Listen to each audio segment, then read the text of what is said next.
Magers Quinn, thank you all for coming out tonight. John Sayles will be here in just a moment to read from his new novel, A Moment in the Sun. But first I want to welcome you into the store.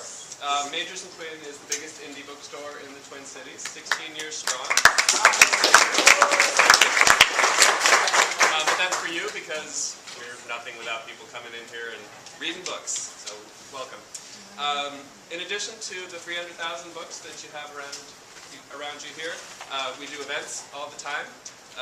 Got events every night this week, and throughout June it's going to be very busy. Coming up in the next couple months, I want to tell you about some of the bigger names. On the 22nd of June, Darren Strauss is going to be here. He wrote a memoir called Half a Life, which originally came out from McSweeney's, which is John's publisher. Got picked up by Random House. It's a really interesting book. He was driving a car as a high school student, and he was in an accident that claimed the life of a fellow student of his half a life ago, as he has said. And the book is his coming to terms with that, or at least dealing with that. Bit of a downer in the beginning, but there's the bad news. The good news is it's a very good book. Hope you'll come in and hear him on the 22nd. July 15th, Sapphire is going to be here. She is a poet and a novelist. She wrote the book Push, which was made into the movie Precious a couple years ago. She's back. She has a sequel to that book. Towards the end, Precious has a son. Her new book is called The Kid, and it is the son's story as he grows up. She'll be here in the middle of July. Coming up in October, we're going to have Russell Banks in the store.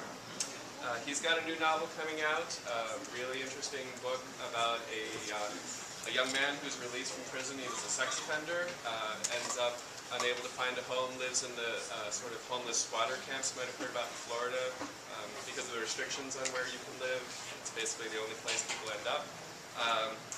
He'll be here in October, and also in October, Alan Hollinghurst will be here. Alan Hollinghurst is a British novelist. He won the Booker Prize in 2004 for The Line of Beauty, but he hasn't written a book since then, until now. He's got a book coming out called The Stranger's Child. It's a historical novel set across the 20th century in England. He's a fantastic writer. I really like him. That'll be the 27th of October. And I'm going to tease you with one more thing. Tomorrow in our email newsletter, comes out on the 1st of every month. We're going to announce a really big music event on the 14th of June here in the store. Very famous local musician. It's not Prince. But a very famous local musician has an autobiography, comes out on the 15th. On the evening of the 14th, he'll be here at 9 p.m. So you can check our website, magersandquinn.com. You can find us on Facebook. I'm sorry? You're not going to tell us who. I'm not going to tell you who. You got to sign up. Nah, Keith Richard, local. You can sign up for the newsletter. It's Bob Dylan. I wish it were Bob Dylan. We have real Marcus here. Sign up for the newsletter up front. Find us on the Facebook page, or follow us on Twitter, or just talk to anybody wearing one of these. We'd love to see you back. So, without any further ado, John Sayles.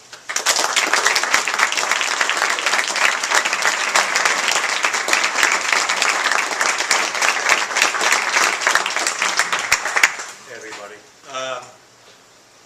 How's that? A Moment in the Sun takes place between 1897 and about 1903 in a lot of different places. It takes place in the Yukon and parts of the United States. Takes place in Cuba during the Spanish-American War and in the Philippines during the Philippine-American War, which you all remember from your history classes. And I'm going to read a chapter, or part of a chapter. This chapter concerns one of the major characters in the book, a guy named Hod Brackenridge, who's a young ex-hard rock miner who's, when we meet him, he's up in the Yukon. He doesn't do very well there. He's just trying to survive. This is right after one of our many Great Depressions. We've had more than one. And he's just been let go from a job as a farm laborer, cutting, weeding sugar beets near Provo, Utah, along with his working companion, Big Ten, who's a guy he met in Seattle when he was on his way back from failing to get rich in the Yukon. It's 1898. Tramps. The people in Lehigh barely poke their heads around the door before they close it again. There is no work for them at the stone works or the rolling mill, or from any of the farmers who stop by the lumber yard, and the sugar works won't hire again till harvest. Hod wonders if it would be any different if he wasn't with the Indian, but mostly if they see a lone man knocking, they think you're on the bum and pull their pies in from the window. It is late afternoon by the time Hod and Big Ten get themselves hid in the ditch just south of the rail yard. Eastbound or westbound? Big Ten lifts up as if to take in the lay of the land. How much Utah is there to get through going west? About the same as east, only it's all desert. Colorado then.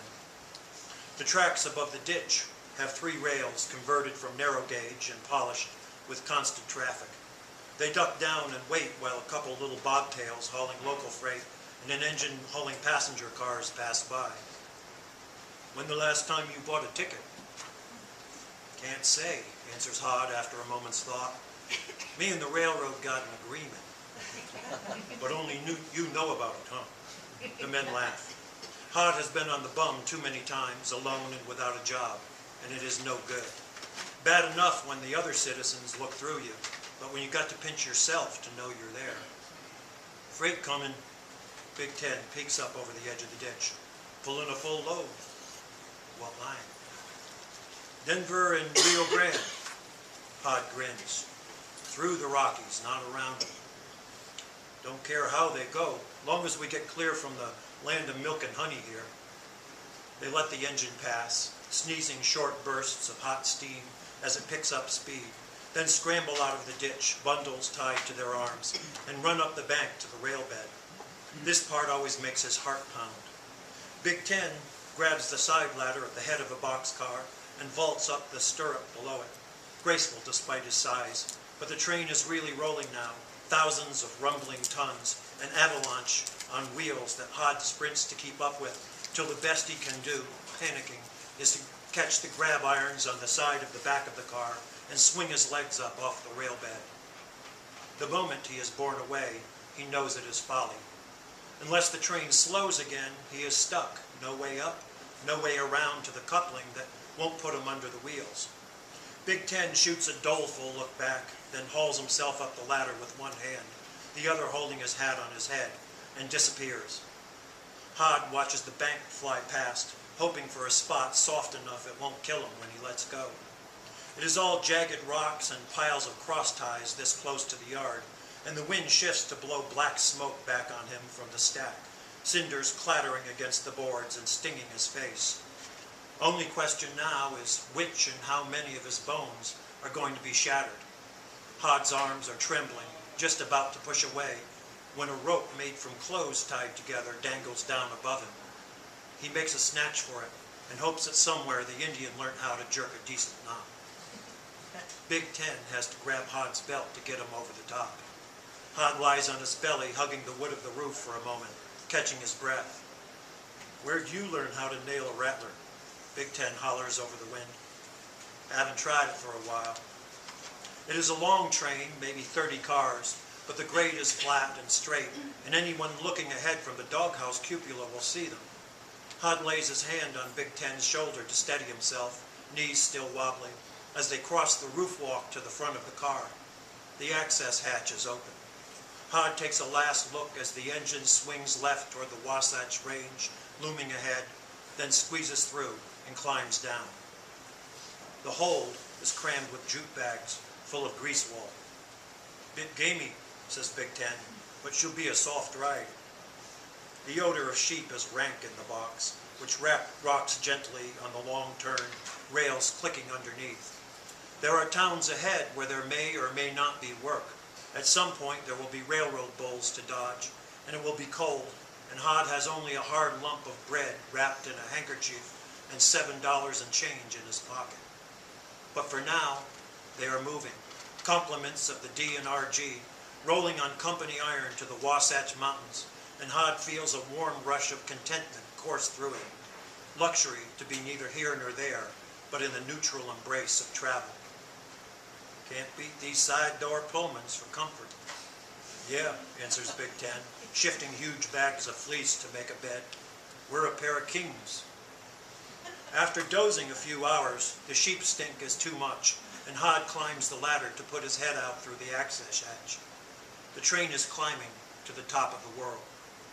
They are well above the tree line, and the mountain air is a sharp jab in his lungs as he hauls out and uses a grab iron to anchor himself and look down off the edge of the boxcar.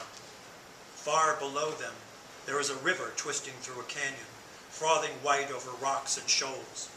An eagle drifts halfway between, making a perfect floating cross in the air, the late-day sun glistening on its back. It has been pleasant enough the few times Hod has ridden the cushions, paying his fare and drowsily rocking in his seat with the countryside rolling past, but it never felt like this, clutching the back